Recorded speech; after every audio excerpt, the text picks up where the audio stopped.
네, 강프로입니다. 자, 요즘에 제가 삼성전자 영상을 계속해서 올립니다. 자, 이 내용을 보시면 지금 한 8만 원 정도에서 등락을 보이고 있잖아요. 오늘 어느 정도 나왔으니까 이게 이렇게 될 거다 이런 이야기 드리지 않을 거예요. 왜 이런 시세가 나오게 됐고, 그리고 지금 여기 보시면 한 7만 원 정도에서 왜 등락을 보였고 여기서 반등이 나오는지 그 이야기에 대해서 드릴 거고, 여기서 추가적으로 올라가기 위해서 어떤 상황이 나와야 되는지 그 내용까지도 이야기를 드리도록 하겠습니다. 자, 이걸 보셔야 되는데, 주식시장은 미래 가치를 반영합니다. 지금 실적이 좋잖아요. 그러면 이것보다 훨씬 더 높아요. 자, 근데 지금 실적이 나쁘잖아요. 그러면 주가는 이미 바닥을 기고 있습니다. 그러니까 기본적으로 실적 좋은 종목을 매수하세요. 요건 주식 비싸게 사세요. 요 이야기예요. 자, 그러니까 한 번 더 제가 탁 잘라서 이야기를 드리면, 저평가된 종목은 없다. 저평가된 종목은 저평가된 이유가 있다. 그러니까 실적을 볼 때 내가 영업이익을 딱 보고 그런 게 아니라 성장률을 가져갈 수 있겠느냐, 요걸 보셔야 되는 거예요. 자, 보세요.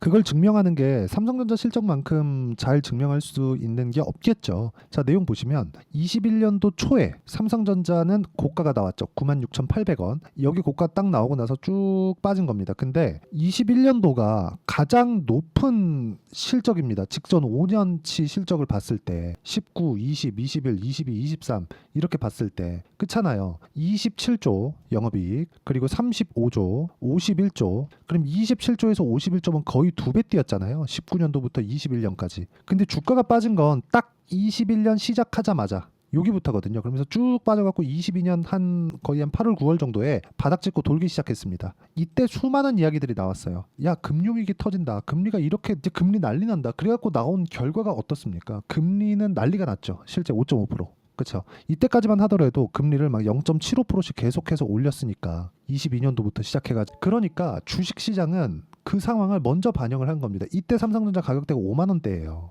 근데 그 이후에 어떻게 됐어요? 분기당 적자를 보고 있는 그런 상황까지 갔음에도 불구하고 주봉으로 볼게요. 22년도에 바닥 딱 찍고 51,800원 찍고 올랐잖아요. 이쪽 실적이 오히려 안 좋다는 거죠. 그럼 여기서 차트만 가지고 우리가 판단을 하면 단순히, 그쵸? 뭐 쭉 내려가서 22평 돌파하면 매수하세요, 이런 걸로만으로는 주식을 볼 수 없다는 겁니다. 단순히 뭐 여기서 뭐 세력 지표가 뭐가 또 이딴 소리 하면 이건 그냥 말이 안 되는 거예요. 그냥 주식 시장은요, 미래 가치를 가격이 먼저 반영하는 과정에서 주가가 먼저 뜬다. 그럼 이걸 딱 뒤집어 놓으면 하락하는 구간이 그려지겠죠. 실적의 피크를 딱 쳤다. 근데 성장률 안 나와. 그럼 그냥 떨어지는 거예요. 이거보다 더 좋은 성장률을 가져갈 수 있어. 그럼 주가 여기서 더 올라가는 거고. 근데 돈을 이만큼 벌잖아요. 그쵸? 벌었죠. 그러면 펀더멘탈은 올라간다. 왜? 밸류에이션이 높아지니까. 이 기간 동안 성장률을 못 높여서 그런 거지 돈을 못 번 건 아니거든요. 그러면 PBR, 그쵸?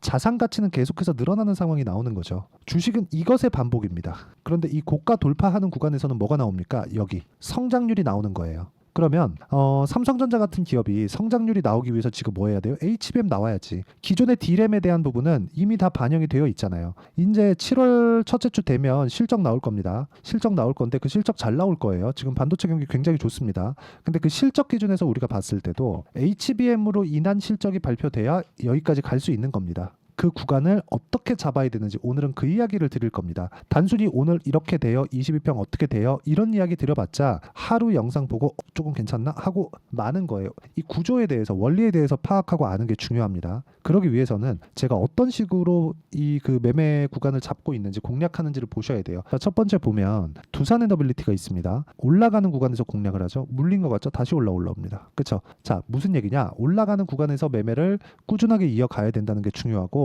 공통점 돌파 구간에서만 공략한다. 두산 에너빌리티를 매매하기 전에 우리 자, 내용 보면 어때요? 올라가는 구간에서 매매를 했을 때 23%씩 이렇게 수익이 발생을 합니다. 그렇죠? 이런 정도의 상황이 나오는 거예요. 그런데 여기서 내가 왜 이렇게 공략을 해야 되는지를 이해를 하자는 거죠. 주식은 가격이 먼저 뜹니다. 가격이 먼저 떠요. 올라가면서 올라가는 내용이 하나씩 나오게 됩니다. 근데 감당할 수 없을 정도로 올라가게 되면 실적을 보기 시작해요. 근데 감당할 수 없을 정도로 올라가기까지도 시간이 오래 걸립니다. 그렇기 때문에 실적을 볼만 합니다. 그러면 실적이 나오기 시작하는 그 구간부터는 이번 분기 실적 잘 나올 거, 이걸 볼 게 아니라 우리는 어느 정도까지 올라왔는지를 보는 거죠. 그래서 실적을 확인하고 더 사든가 아니면 팔든가 그 둘 중에 하나를 보는 거죠. 근데 지금 삼성전자는 어때요? 실적을 볼 필요가 없습니다. 가격이 이미 낮는데, 그쵸? 가격이 이미 낮은 위치에서 있는데 못하러 그 실적 봐서 뭐 합니까? 어차피 좋겠죠. 뭐보다? 주가보다.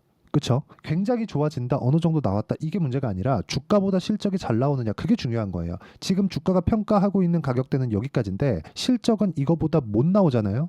그러면 삼성전자는 또 빠집니다. 근데 그러기에는 힘들어요. 삼성전자 너무 싸거든요. 이거 진짜 반드시 기억하셔야 됩니다. 그리고 뭐 다른 종목들, 이미 매도까지 완료된 종목들을 보면 예를 들어서 뭐 태성이나 그런 종목들이에요. 모두 다 고가 돌파하는 구간에 매매를 했고 몇 프로? 50%. 그렇죠? 그리고 6월 달에 뭐 우양이나 그런 종목군들 보더라도 올라가는 구간에 매매를 했을 때 40% 이런 정도의 상황이 나오는 거고, 이 내용에 대한 부분은 실시간 시세가 필요하기 때문에 소통방에서 모두 공유를 하고 있습니다. 오늘자 같은 경우에도 뭐 한화엔진이나 이렇게 진행이 되는데 이 내용도 보시면 모두 공통적이에요. 한화엔진, 자 내용 보시면 돌파하는 구간을 공략했을 때 오늘 시장이 급락이 나왔는데도 불구하고 5% 정도의 상승세를 보였다. 실시간 시세가 필요하기 때문에 제가 소통방에서 공유를 해드리고 있는 거니까 소통방에 들어오시면 되고요. 소통방은 무료로 진행하니까 구독과 좋아요 눌러주시고 상단에 있는 전화번호로 구독 또는 소통이라고 문자 보내주시면 소통방 입장 링크를 순차적으로 공유를 해드리도록 하겠습니다. 자, 어떤 관점에 의해서 매매를 해야 되는지를 제가 이야기를 드린 거예요.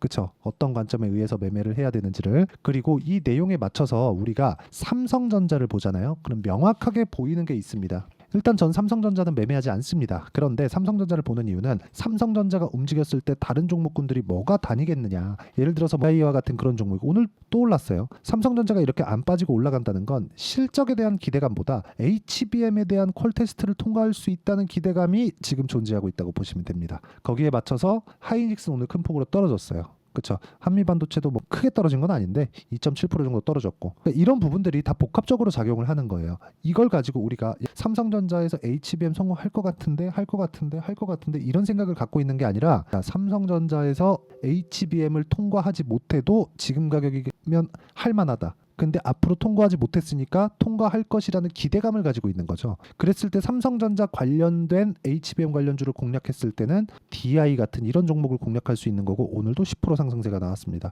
보유하고 있죠, 이렇게. 그리고 YC 같은 경우에도 어때요? 올라가는 구간에서 계속해서 매매를 하잖아요. 이런 상황을 지속적으로 만들지 않으면 주식시장은 진짜 어려울 수밖에 없습니다. 그리고 이 내용에 맞춰서 삼성전자에 대한 상황을 보는 거예요. 삼성전자가 버텨주지 않으면 YC도 그렇고 DI도 그렇고 절대 못 갑니다. 하늘이 두 쪽 나도 못 가요. 이 부분 반드시 기억을 하세요. 그렇죠? 그리고 이걸 어떻게 보는지, 가격을 어떻게 판단하는지에 대한 부분은 제가 여기 소통방에서 공유를 해드리고 있으니까 상단에 있는 전화번호로 구독 또는 소통, 구독이나 소통 이렇게 문자 보내주시면, 그 둘 중에 하나 보내주시면 제가 소통방 입장 링크를 모두 다 공유를 해드리고요. 그리고 여기 제가 이렇게 매매하는 이 구조를 보면 웬만하면 2주를 넘기지 않습니다. 2주 안에 다 수익 전환 시키던가 아니면 손절하던가 둘 중에 하나 합니다. 그걸 전 단기 보유 전략이라고 하는데, 기준이 삼성전자라 그랬죠. 삼성전자를 기준해서 어떤 종목을 매매하는지 그 내용이라고 말씀드렸어요. 삼성전자는 기본적으로 싸지만 우리는 기간 대비해서 돈을 많이 벌어야 되잖아요. 하지만 안전성도 챙겨야 된다. 그러면 피어그룹에 뭐가 있는지를 봐야 되는데 한국 시장에 삼성전자보다 큰 피어그룹은 없습니다. 그래서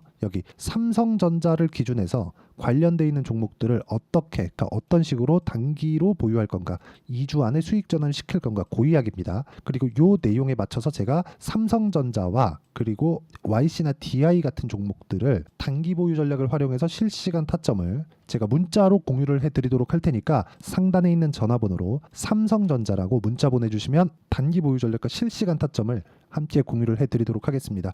자, 내용 정리하면 그래요. 삼성전자는 빠질래야 빠질 수가 없다. 그런데 올라가더라도 고가 돌파하기까지에 대한 기대감도 갖추고 있다. 예를 들어서 HBM에 대한 통과에 대한 기대감이죠. 그런 부분을 우리가 사실상 예상 외적인 다른 부분은 확정을 내릴 수 없잖아요. 하지만 가격은 확정이에요. 더 이상 빠질 수 없다는 가격.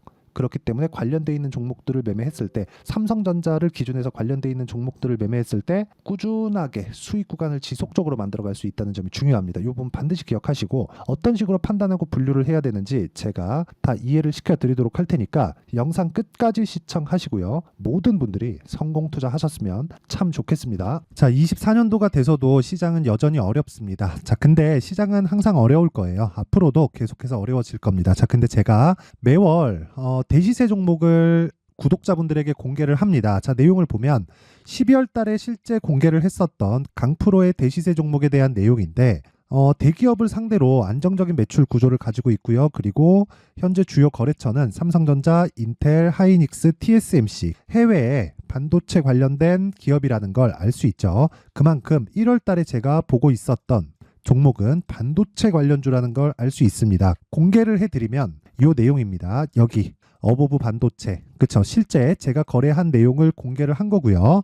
수익에 대한 크기를 보면 공략한 시점, 제가 가격대를 함께 공개를 해드렸는데 공략한 시점부터 21%의 수익 마감이 된 것을 확인해 볼 수가 있습니다.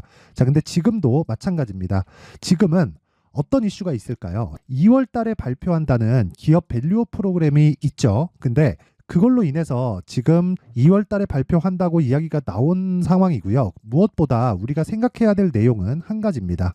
어떤 이슈나 그리고 어떤 상승할 수 있는 내용으로 인해서 주가가 올라가는 것은 맞죠. 하지만 가격이 먼저 반영한다는 걸 반드시 알고 있어야 되고, 그런 내용에 대한 파악이 되었을 때, 그쵸? 여기 어보브 반도체처럼 21%, 그쵸? 대략 3에서 4일 동안 20% 이상의 수익을 먹을 수 있고요. 그리고 여기 HLB 같은 종목처럼 대략 일주일이 채 되지 않는 기간 동안 30%의 수익을 낼 수 있습니다. 자, 그러면 답은 나왔어요. 재료에 대한 부분보다 중요한 게 가격이다. 자, 근데 지금 시장에 쏠려 있는 게 뭐죠? 2월 달에 발표하는 기업 밸류업 프로그램에 대한 내용이죠. 자, 그러면 우리가 이쪽에다가 지금 집중을 해야 될까요?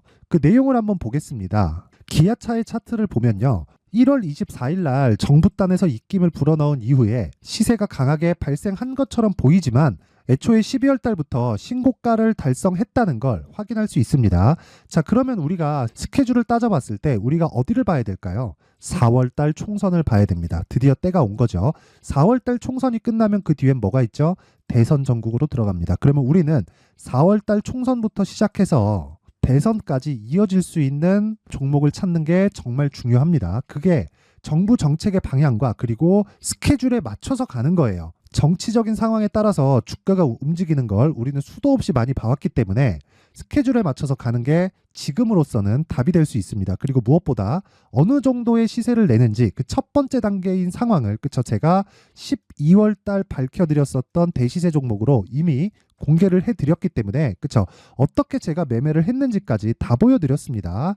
HLB처럼, 그쵸? 31.9% 걸린 시간은 4일밖에 되지 않죠. 이 종목을 제가 가격과 그리고 어떤 종목인지를 애초에 12월 달부터 공개를 한 겁니다. 자, 그러면 지금도 마찬가지예요. 앞서서 제가 말씀드렸었던 23년도에 했었던 여러 가지 종목들이 있죠. 한미반도체 같은 종목들도 여기 소통방에서 모두 공개를 해서 실제로 10,000원부터 60,000원까지 상승한 내역이 있고요. 왜 공략을 했는지를 제가 다 공개를 해드렸습니다. 근데 지금도 마찬가지라는 거죠. 정부 정책의 방향에 맞춰서 또는 선거 스케줄에 맞춰서 매매를 이어가야 될 때가 됐고요. 제가 총선 관련된 큰 시세가 나올 수 있는 대시세 종목을 준비를 해놨습니다. 길게 말씀드리지 않겠습니다. 모든 종목들은 신고가를 달성하면서 대시세 준비를 하게 되고요.